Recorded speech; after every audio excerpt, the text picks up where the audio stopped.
Comienza Partida Doble, el programa de ciencias económicas por Radio UBA 87.9. En la conducción, Norberto Lema. Coordinación temática y columnas, Andrés López y Oscar Cetrángolo. Producción, Unidad de Comunicación Institucional de la Facultad de Ciencias Económicas de la Universidad de Buenos Aires.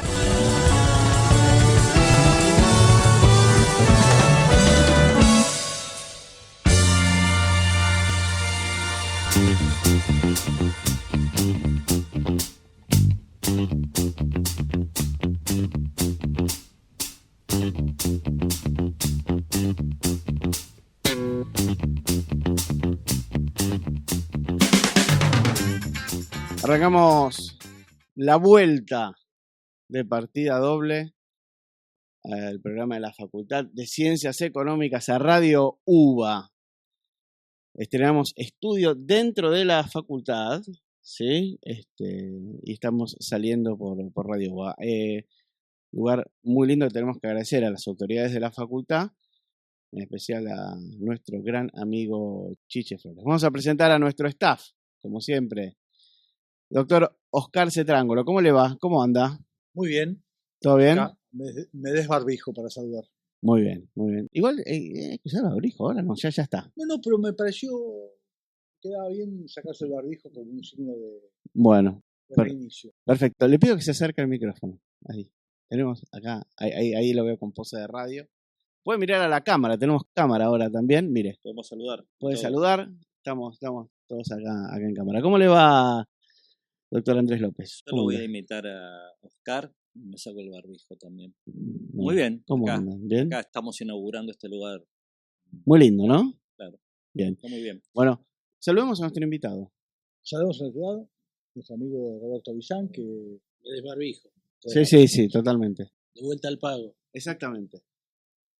Justo pensaba que Roberto, que vamos a hablar del agro como otra vez, como uno de esos temas que más sabe y uno de los que más sabe del tema, ¿no? Qué generoso que es López. ¿Vieron?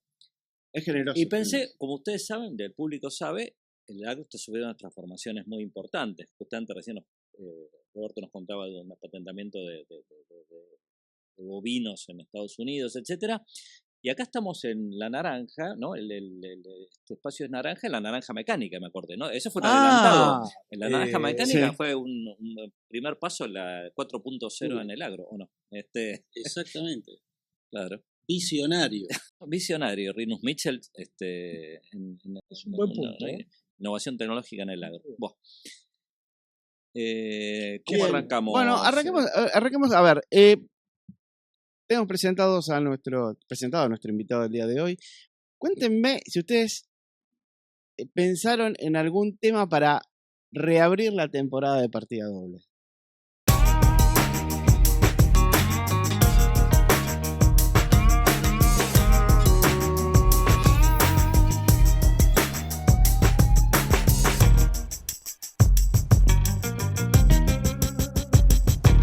Yo pensé en un tema especial para nuestro invitado. Bueno, ¿cómo cuál sería? Él tiene campos, sigue teniendo campos en Santa Fe. Yo estoy arraigado a la tierra. Arraigado a la tierra, él tuvo campos en Santa Fe, su familia, y hay un tema tradicional de rock nacional que habla de los campos en Santa Fe. ¿Cómo se llama? De Santa Fe. El Blues de Santa Fe, muy bien. ¿Quién interpretado por? Por Papa Blues. No hay ninguna duda de eso. Bien. ¿Qué tema trajo hoy, profesor? Y no sé, no lo pensé mucho y recién ahora lo hice rápidamente memoria. Voy a hacer algo un poco diferente y no pasamos muchos temas instrumentales en este programa, No. pero ahora que estamos con un poco más de aire, hay un tema de un guitarrista que fue muy escuchado en los 80 y los 90, todavía anda por ahí, Pat Metheny. Sí. Un tema que se llama Farmer's Trust, la confianza del granjero. Así que digo, me pareció, vamos a ver si los granjeros tienen confianza o no. ¿Aplica a la Argentina eso? Es un tema, él es del medio oeste americano, así que creo que... Bueno, es un farmer. Yo quería tener un panorama más general de la economía nacional y mundial, ¿por qué no? y galáctica. Galáctica, sí. Entonces, estuve pensando en algo un nombre que significara la supervivencia, ¿no? Entonces, pensé en Staying Alive de los Bee Gees. Pero, ¿En falsete? no. Interpretada, ustedes ni se imaginan por quién lo vamos a poner. Por Phil Collins. No, tampoco. ¿Por quién? ¿Por quién? El que menos se imaginan cantando ese tema. Atahualpa Yupanqui. No, Violeta Rivas. no es de este país. Por el señor, Tom Waits. cerca. ¿Vio? ¡Wow! Por el señor Bruce Springsteen.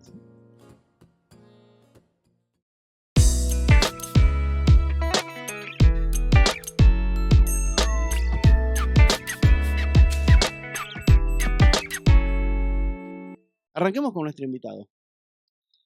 Aprovechemos mucho a nuestro invitado.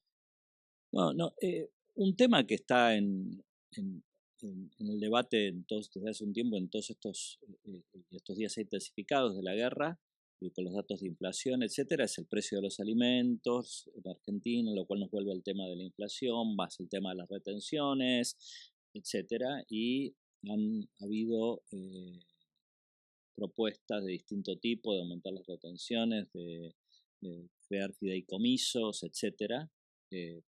La renta probable, claro, la renta Inesperada. La renta inesperada. Inesperada. Como le queremos decir a la audiencia que quizás esto se graba un día y quizás esto se edita un par de días después, tal vez en estos días que pasan entre que grabamos esto, No puede pasar. puede ocurrir muchas cosas, No puede pasar. pero esto, Roberto ha venido trabajando mucho estos temas y me parece ser interesante que arranque con una reflexión sobre cómo está el sector hoy y cómo ven esas propuestas de eventualmente volver al tema. Se habla de retenciones móviles de vuelta, se habla de los fideicomisos, expandir los fideicomisos, más allá también de las cuestiones de restricciones a las expo, en fin, todo el menú de baterías que ya hemos conocido. Déjame poner un poquito la historia de los últimos 2 años y medio. Argentina venía por allá por el 17 reposicionándose en los mercados mundiales que estaban relativamente expansivos. Había conseguido la apertura de China en carnes, lo cual fue un hecho histórico, con algunas vicisitudes muy particulares. El hecho de que los chinos te aprueben una planta vía internet, eso fue como un hito. Ahí a nivel internacional aparecen 3 o 4 temas de allí hasta acá que cambiaron el panorama notablemente. Apareció la peste porcina, con lo cual 1/3 de las madres porcinas de China desaparecieron, fueron a rifle sanitario. Se disparó la demanda de carne de China, eso arrastró maíz y se generó la locomotora china. ¿Quién estuvo primero sentado? De casualidad se le alinearon los planetas a Argentina, que metió carnes, y ahí viene el salto del sector ganadero, sino que también detrás de eso se abrieron otros mercados, pollo y las fantásticas o famosas o pretendidas inversiones de las granjas hechas en Argentina Chinas por capitales chinos, ¿no?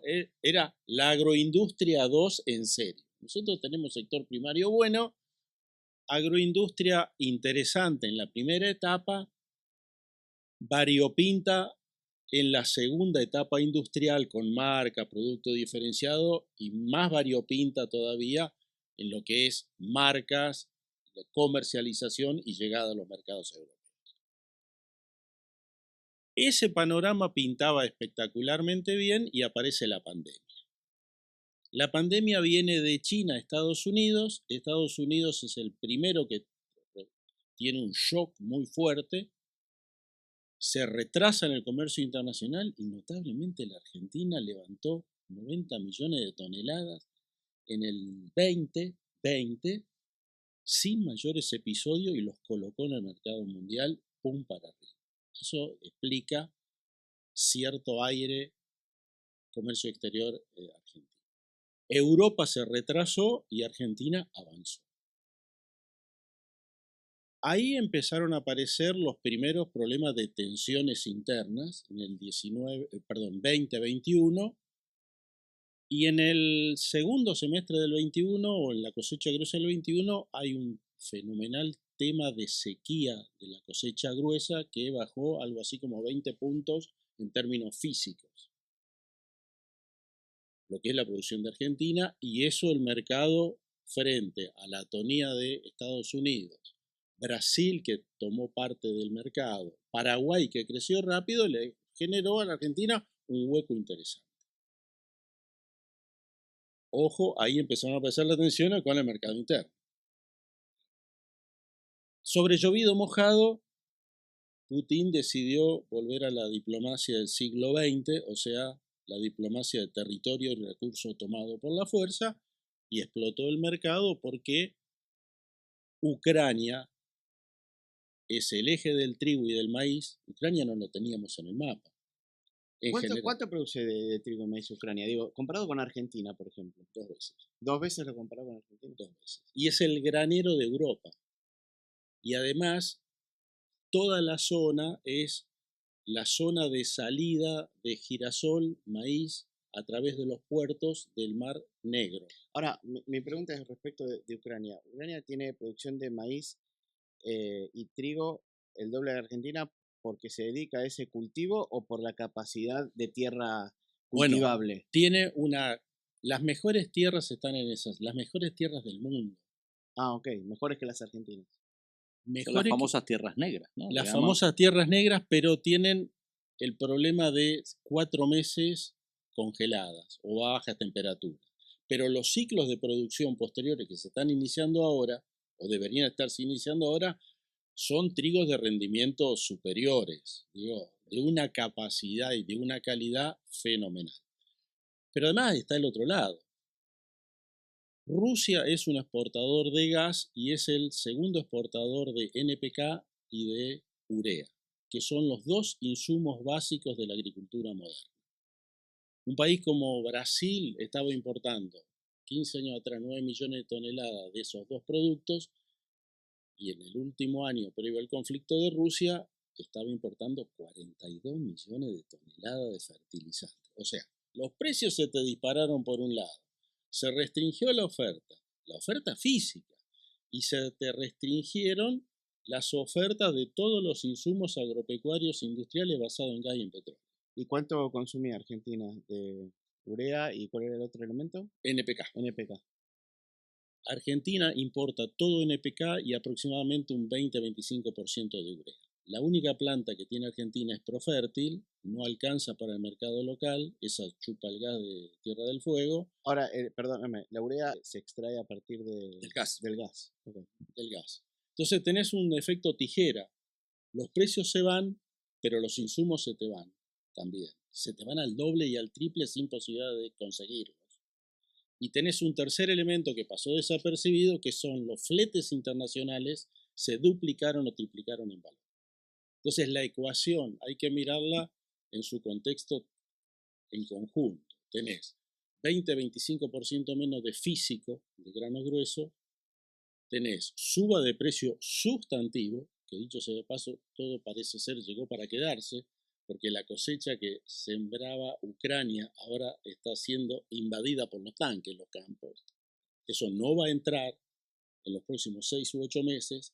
El abastecimiento de petróleo y de agroinsumos por parte de Rusia está muy frenado, con lo cual tenés todo el sistema dado vuelta pata para arriba.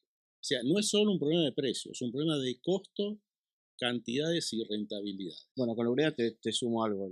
Los vehículos de transporte modernos de última generación, que es lo que se llama Euro 5, Euro 6, consumen urea para no contaminar el ambiente. O sea, se le agrega en un tanque aparte, cada tanta cantidad de kilómetros, un poco de urea, que se llama Arnox 32, que es derivada de lo mismo. O sea que también hay más presión por parte del transporte para el consumo de urea. Bueno, para seguir empiojando la explicación. Perdón, autos particulares también, no sí, solo transporte. Para seguir empiojando el panorama.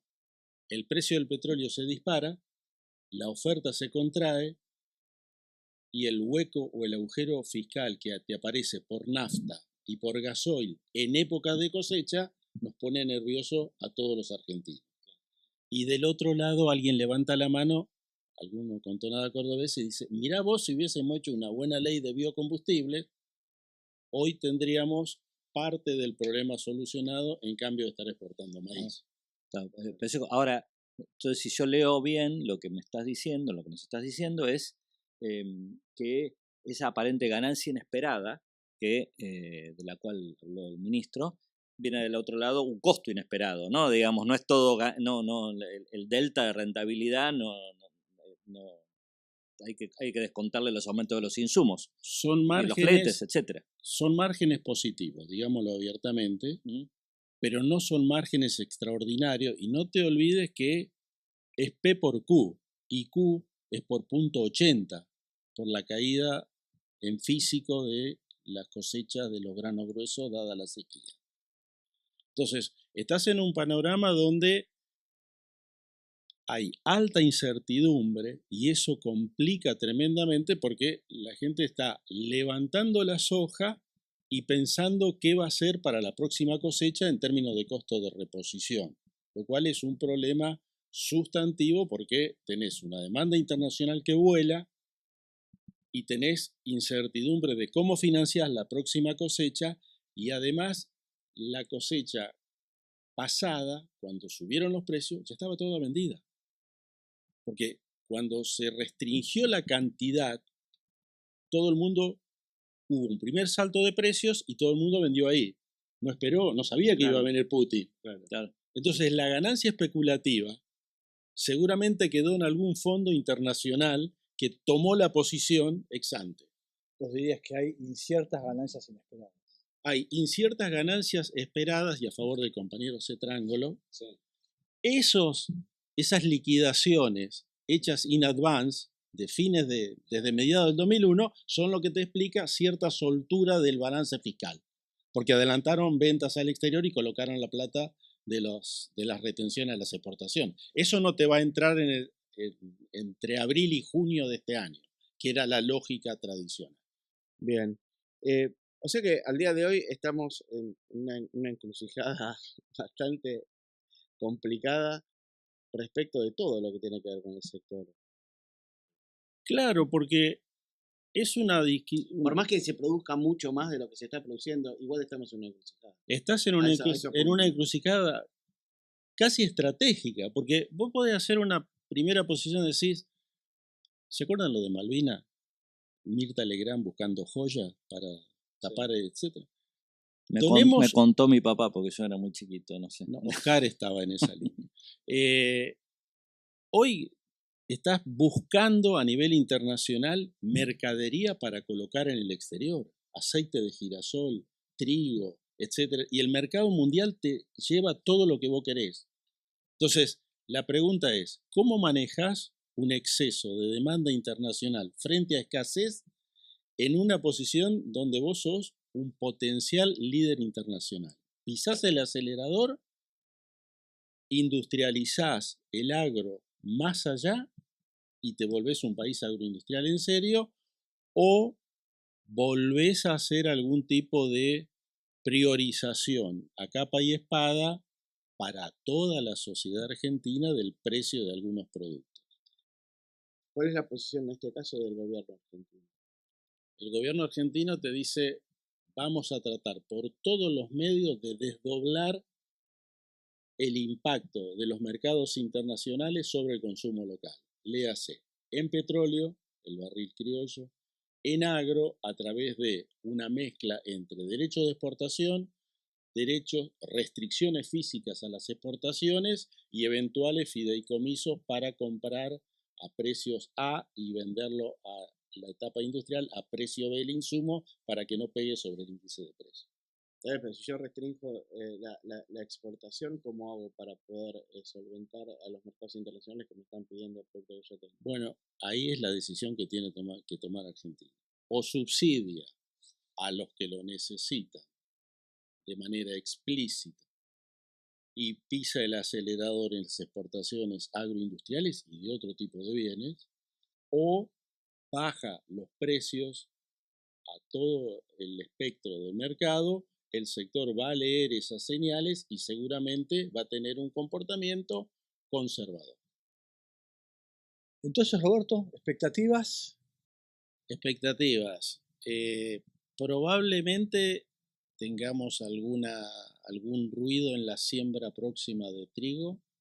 Se habla de el nivel actual o un poco más, pero sin los grados de rendimientos que teníamos en el pasado, ni con la incorporación de tecnología que había en el pasado. Eso frena en cierta medida el dinamismo de los últimos 3-4 años. O sea que, perdón, para entender, un poco, lo mismo un poco más en área sembrada, pero con rendimientos estancados. Con rendimientos estancados porque el bolsillo va a ser corto, la fertilización va a ser cuidadosa y los territorios marginales van a quedar siendo marginales. Sí, entre paréntesis quiero hacer una mención adicional que pasó desapercibida. Inventamos el maíz tardío. ¿Qué es eso? El maíz tardío es la versión puntana de la safrinia brasilera. O sea, el semiárido de Argentina, vía cambio tecnológico, nueva variedad y demás, en los últimos 5 años se expandió casi con una velocidad como la soja a fines de los 90, principios de los 2000. Así llegamos a tener más maíz que soja. Estamos en el mundo de la patria maicera. Ahora estamos, el cultivo mayoritario no es la soja en Argentina. No. Es el maíz por 4º año consecutivo. Es más, bien al pie del punto, porque hay otro dato que cambió. Como sembramos menos soja, si vos le pones 35 a la soja y 12 al maíz, los muchachos se van al maíz, por más que el maíz sea bastante más caro. Entonces quiere decir que tenemos 20 millones de toneladas de capacidad de molienda de soja parada. Entonces quiere decir que la importación que vos estás mirando tuvo el año pasado casi 6.000 millones de dólares de importación de poroto de soja para moler. ¿De Paraguay? Y aledaños, registrados, y nadie se sonría. Hago una pregunta. Lo que vos comentabas de la demanda mundial, ¿sí? Por el tema de la guerra en Ucrania. ¿Es de maíz o es de soja también o es de todo tipo? Todo tipo. De todo tipo. Porque los cultivos están relacionados. Maíz y soja compiten por el mismo territorio, acá en Estados Unidos y en Brasil. Entonces vos desplazás maíz, soja se resiente.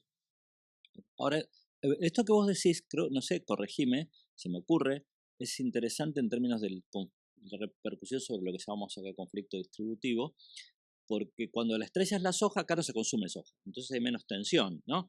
Cuando, si bien en segunda vuelta quizás no, porque desplazas a maíz, pero acá directamente te pega contra la canasta de consumo, ¿no? Bien puesto el punto, Andy.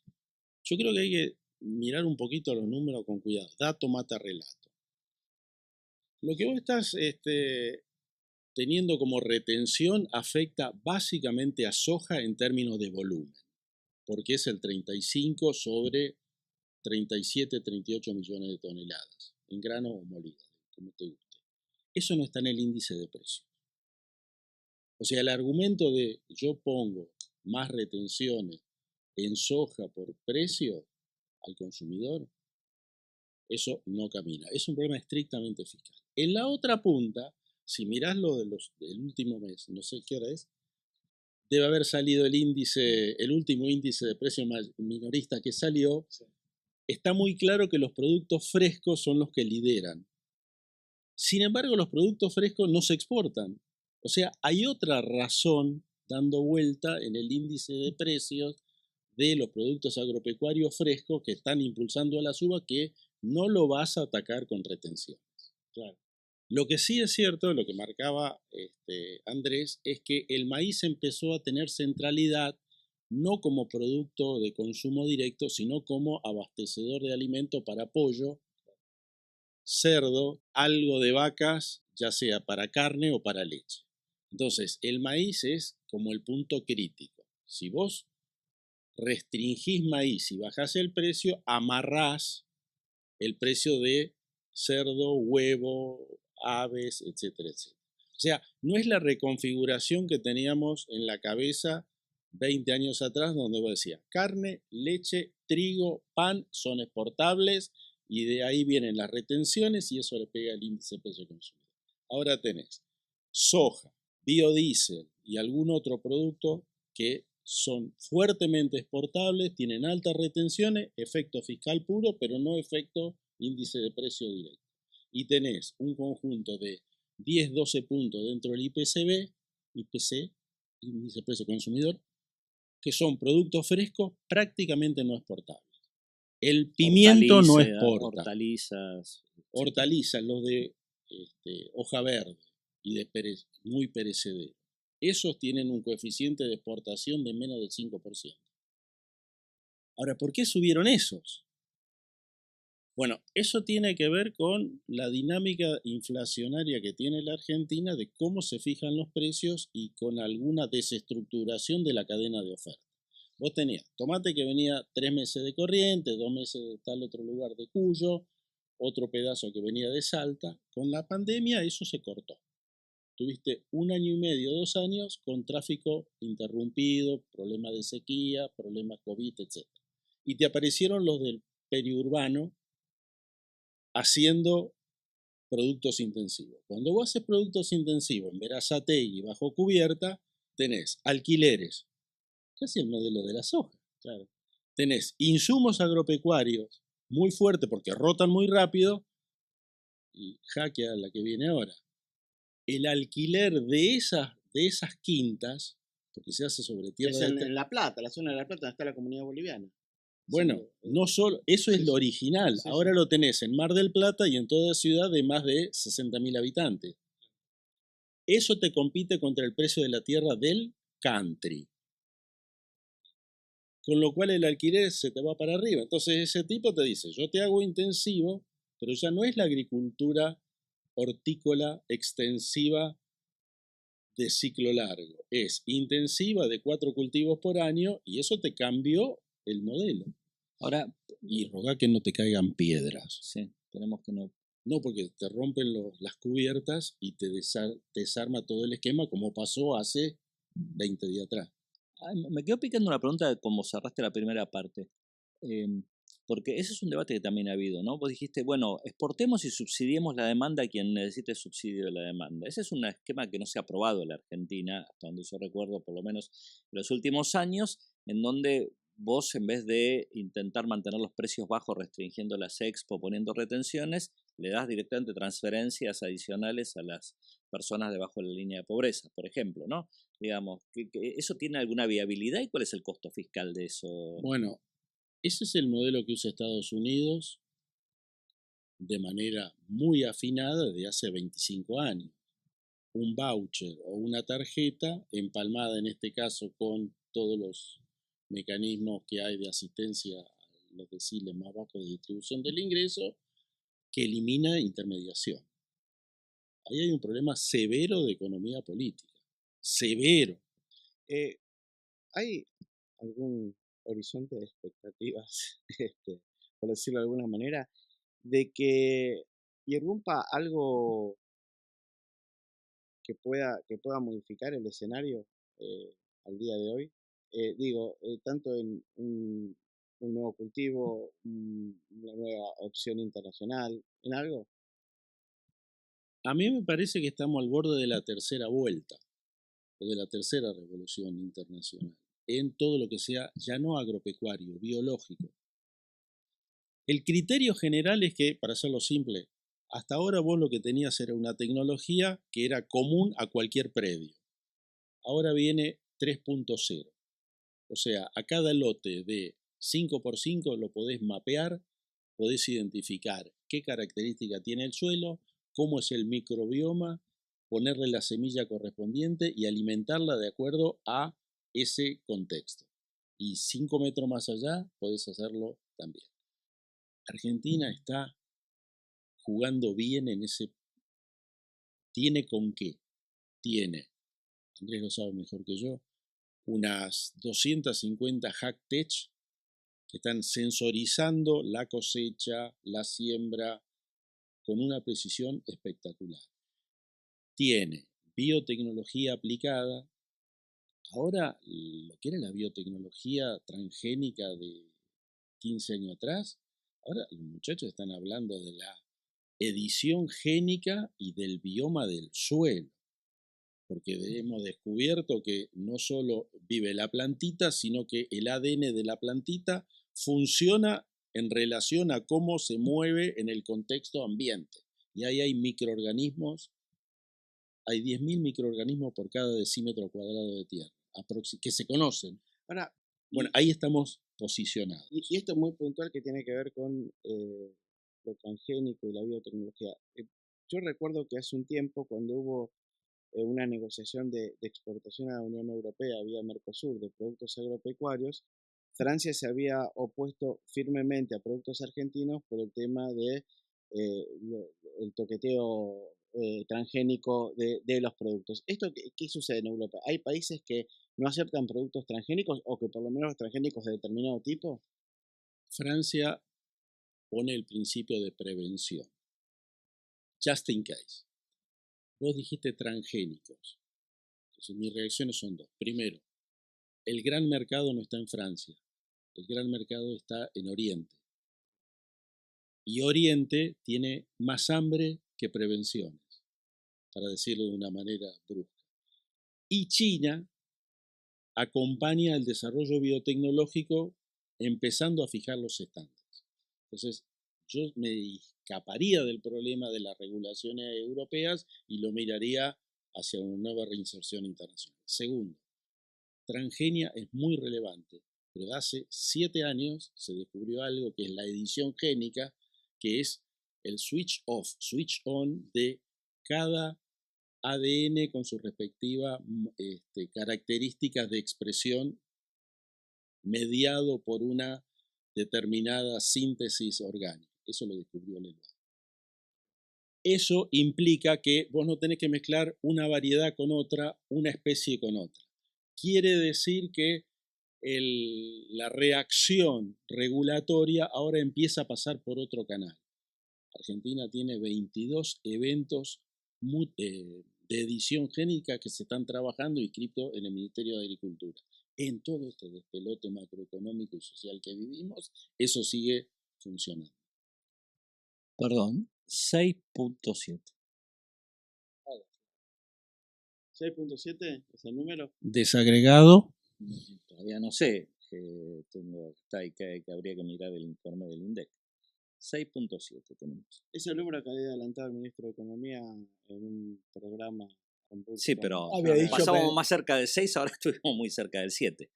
Así Vamos que arriba del yo creo 100% que cuando ahora, ¿no? cuando sale este programa tenemos los colhoses y los subhoses ¿no? ¿Te gusta esa solución? Depende. ¿Colhos periurbanos? Para el público que no lo sabe, eran las granjas colectivas de la Unión Soviética. Bueno, decía el general, la realidad es la única verdad. Y la única verdad es que vos tenés un acuerdo con el fondo y un nivel de endeudamiento que alguna respuesta neta exportadora vas a tener que dar. Entonces, a la corta o a la larga, los sectores que tenés pasan por los servicios especializados, por algo de salud, por lo que quedó de algo de sustitución de importaciones razonables. Pero como Y- bien vos dijiste, es corta, larga, y hoy lo que se discute es esa, la corta, larga. Déjame soñar que la Argentina es posible. La forma en que salís de la corta te predetermina la larga. Totalmente, totalmente. Si Ese- vos- ese es el problema. Ese es Vos el en el 2001 apostaste a una larga que era volver en cierta medida al esquema de industrialización fordista sustitutiva. Y los países europeos y Estados Unidos en ese momento dejaron de hablar de la economía verde y pasaron a hablar de la biologización de la industria y entraron en los biocombustibles. Ahora la pregunta es, ¿volvemos a los regímenes australes electrónicos o haces una apuesta distinta? 7.2 alimentos. No me extraña. No, se decía que iba a ser más alto. Sí. Sí, sí. No me extraña porque hay. Chequéalo con el verdulero que tengas a la vuelta de tu casa. Pregúntale cómo fija el precio del cajón que mañana de la jaula de lechuga que mañana tiene que vender y él te va a decir, yo tengo que mantener mi valor en dólares. Y contra eso, el argumento aquel de que el precio del trigo en el pan es el 15% no tiene ninguna validez. No, bueno, pero en estos contextos inflacionarios, en realidad, o por lo menos están no solo en alimentos, sino en la generalidad de la economía. Uno va a comprar un vehículo que tiene un precio sugerido de 7 millones y no lo consigue por menos de 12. O sea, y hay escasez, y hay que ver si se lo entregan dentro de 6, 7 meses. En ese contexto estamos, con vehículos que se fabrican acá en la Argentina. No estoy hablando Igual, de algo importante. para que Roberto sume contra los sustitutivos, prendas de vestir 11. Pero creo que la guerra ahí no anduvo. No, ahí no.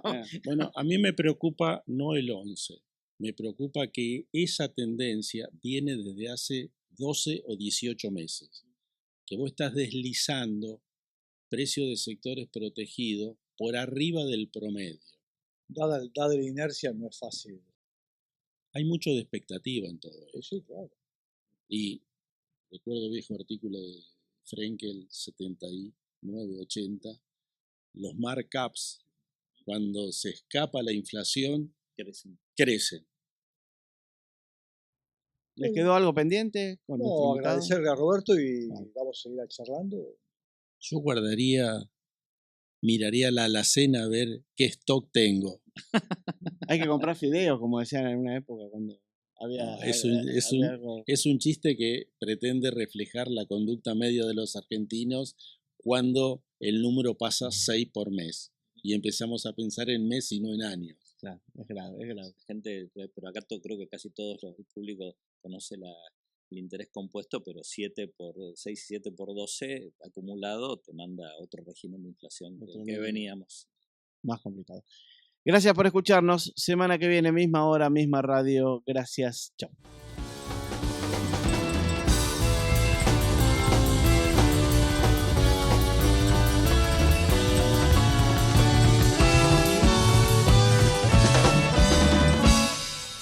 Partida doble, el programa de la Facultad de Ciencias Económicas por Radio UBA.